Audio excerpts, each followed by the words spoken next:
A Operação Lava Jato vai completar 10 anos no próximo domingo, dia 17 de março. A Força Tarefa escancarou um esquema de corrupção que agia no coração dos governos petistas. E nós vamos relembrar agora algumas das denúncias que marcaram esse período.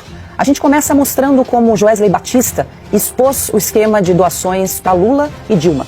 Duas fases. Teve a fase do presidente Lula e depois a fase do presidente Dilma. Na fase do presidente Lula chegou acho que nos 80 milhões de dólares. Depois na Dilma chegou nos 70. Ou ao contrário, 70 na do Lula, 80 na da Dilma. Na mesma conta? Eu abri duas contas, tudo conta minha.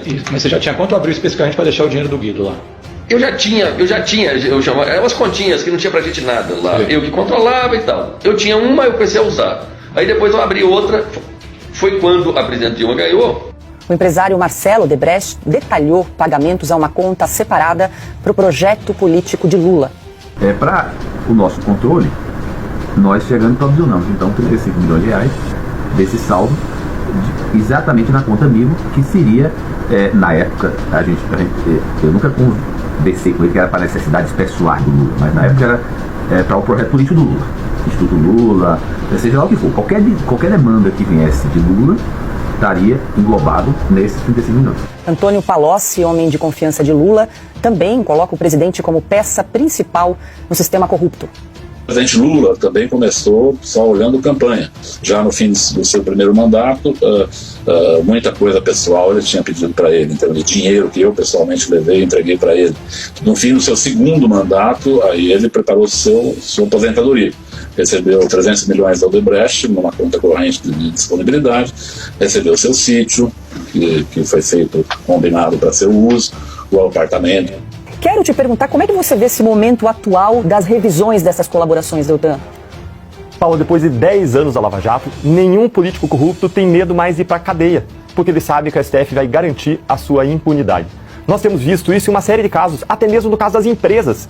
Empresas que nos roubaram por décadas, que reconheceram desvios bilionários, fizeram acordos em que elas reconheceram seus crimes, em que elas se comprometeram voluntariamente a devolver o dinheiro, assessoradas simplesmente pelos melhores, ou pelo menos mais bem pagos advogados do país. Não era um advogado para cada empresa, era um batalhão, eram dezenas de advogados para cada uma dessas grandes empreiteiras que faturavam bilhões e que roubaram bilhões dos cofres públicos naquilo que os Estados Unidos chamou de maior esquema de corrupção transnacional da história do mundo.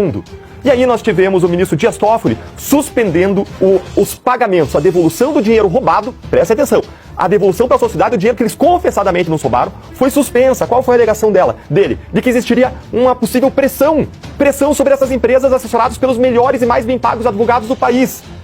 Como vocês viram, colaboradores depondo, muitos deles às risadinhas em ambientes confortáveis, e eles teriam sido coagidos. É risível, mas pior, ele estendeu a suspensão dos pagamentos para a empresa JF, com o mesmo argumento. Mas espera aí, a JF nem fazia parte da Lava Jato. Não fez o acordo com Curitiba, fez o acordo com Brasília, com outros procuradores, perante outros juízes, com outra homologação, nada a ver com a Curitiba. Então, como é que ele pega um argumento que já não valia para a Lava Jato em Curitiba, que era falho, e estende para a JF? E, aliás, a esposa dele, eu vou falar fatos objetivos aqui, a esposa do Dias Toffoli é advogada da JF. É advogada, não nesse caso, em outro caso. Mas isso suscita uma questão muito grave de conflito de interesses. Ele vai e ele suspende pagamentos bilionários, sem que exista sequer uma conexão lógica da justificativa e os fatos, porque não caminhou na Lava Jato em Curitiba. Nós vivemos um momento, Augusto, de total inversão dos valores, de colocar o Brasil de pernas pro ar. E nós vimos isso acontecer pelo mesmo ministro que agora determinou a anulação de casos envolvendo o ex-governador Beto Richa no Paraná. Qual foi o argumento dele? Ele invocou um suposto conluio, que é uma balela. Não existiu, mas ele alegou um suposto conluio na Lava Jato. Mas veja o que ele fez. Ele anulou não só os processos da Lava Jato, ele anulou o processo da operação piloto contra o mesmo réu, contra os mesmos investigados, com base no mesmo fundamento de conluio. Mas espera aí, a piloto tramitava em outro juiz federal. E aí ele anulou também os casos da operação do Ministério Público Estadual e da Justiça Estadual relacionados ao Beto Richa, com o mesmo fundamento, quando isso não tramitou nem na Lava Jato, nem na Justiça Federal, nem com os procuradores. Nós vemos uma total desconexão lógica das anulações com os fundamentos invocados, o que manda uma mensagem de que existe aí uma conta de chegada, uma vontade, uma determinação, uma orientação de anular, e eles buscam justificativas, ainda que implausíveis, ou talvez a gente pudesse chamar de pretextos para anular a Lava Jato. Pedro Barusco, ex-gerente da Petrobras, relatou que havia pagamento de propina ao PT. Cabia a mim uma quantia, eu recebi. Cabia ao PT uma outra quantia. Não, existia uma reserva de propina, uma reserva para o PT receber. Eu falei que a partir de 2004, aquele ambiente que eu vivia, né, tinha assim, um pagamento quase automático de propina nesses contratos. Nestor Cerveró, ex-diretor da empresa, afirmou que a atual presidente dos BRICS, Dilma Rousseff, sabia de tudo que acontecia. Eu conheço a Dilma, eu fiquei muito cabreiro.